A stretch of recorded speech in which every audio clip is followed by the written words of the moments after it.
In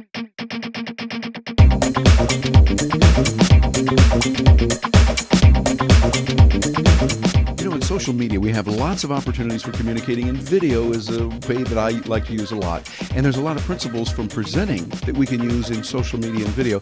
And to help us on that, got one of my favorites in the entire world, Lou Heckler. Lou, thanks for joining us today. Terry, always a treat to be with you. You have dazzled audiences around the world. You've shown people the importance of how to present, how to use facial expressions, how to use tones and words. There's a lot of principles that are very important when you're presenting one-on-one.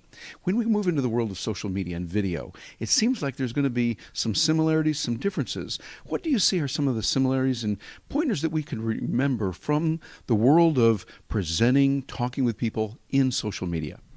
Well, Terry, I have a little bit of an advantage here in that, as you know, and maybe the folks viewing don't know, I spent about 15 years in television. And one of the things when you start out in television, you think, oh my goodness, how many people are out there? But you can't do that. You have to just speak to an audience of one. Mm-hmm. So you just talk like you and I would be talking. It's just, I tell people, it's really just visiting. Mm-hmm. And I've read all these things about social media. It says, well, we've increased our connection, but we've lost our real touch with one another because you're not talking to real people anymore. But you have to see that when you're on social media or any media, that you're just talking to one person. Yeah, because you're still talking to a human being. And it's one person out there, in whether they're watching on a screen, on a smartphone or a laptop or a television, it's a human being. And so the principles are going to remain the same. It is. And, you know, it's also, I don't know if the word is intimate, if that's the right word, but it is intimate. We used to say in television, you know, you might be on television, people might be lying in their bedroom watching you or sitting in their den watching you in their very casual clothes. It's not like they're not formal. You don't have to be formal. So my suggestion to people using social media is just picture, if you need to do this, picture somebody that you love and somebody who loves you and cares about you as they are the other end. They're behind the camera, so to speak, and just talk to them like you would talk to them in a normal conversation. Be conversational, be relaxed, give some examples from some stories and that kind of thing. And remember that everything you say needs to also show up on your face. So we don't want to be, we have a tendency, I guess, to be a little bit nervous when the camera's on. And so we might say, yes, I was very happy when that happened. And people are looking at your face going, well, you don't look very happy. So you have to make sure that you use the same expressions you would use again. I sometimes tell people, picture that you're at a lovely restaurant and just before you get seated at your table, maybe you're having an adult beverage with some friends at one of those stand-up tables, and you're just opposite each other, just kind of yakking back and forth, telling about your day or your week or your month or whatever. Just use that kind of approach. Mm-hmm. So it's a casual approach. It's a conversational approach. Well, are there any differences between television and how people present there and where we are today with social media, because so many people can use this? Well, I think that's the thing is, I think you have to realize with TV, it was a pretty limited audience. Today, if you record something and put it up there on the net, first of all, it never goes away unless you choose to make it go away. And secondly, you may think that you're talking to your friends in this country or this state or that city, but other people can get access to that.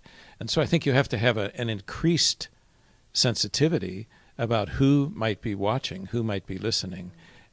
Ask some of the people in recent days who have been caught saying the wrong things or using incorrect slurs or whatever.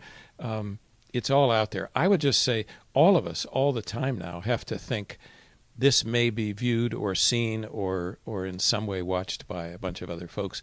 I ought to be on my best behavior. Exactly. Okay, now let's look at the other side. When we know before we were using television, largely you had trained professionals in most cases that were there. Now anybody can do it. What would you say to the person who's watching us right now and they're thinking, yeah, I know I need to use video, but I just don't feel right about it? What could they do to help get over that and understand, hey, video's here with us now. It's going to be for the rest of our lives. How do they deal with that professionally and come across in a professional way? Well, that's a great question. I think it's really the answer is the same kind of thing that we tell people in speech classes, and that is if you have an expertise, particularly in a fairly narrow area, people want to know what you know. And you may think, oh gosh, everybody knows this, but they don't. So I think you should take a certain amount of pleasure and a certain amount of confidence in saying, I've worked hard on this, I've studied this, I know this. I'm going to boil it down into something that's fairly simple for people to understand, because that's real important too.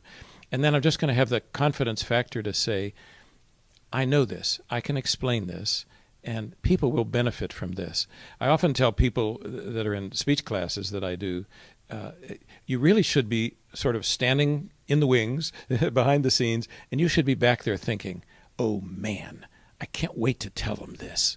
Not because it's attention on you, but because you have the privilege of sharing something that you have worked on and studied and put together in a good package, and you should feel really excited about that and a chance to share it with others. They will love it. Mm-hmm. They'll benefit from it. Yeah. You've got something to share for the world, something to help them in a profound way. And Lou, you have done that for so many people. Someone watching this says, okay, I like this Lou Heckler guy. How do they get in touch with you?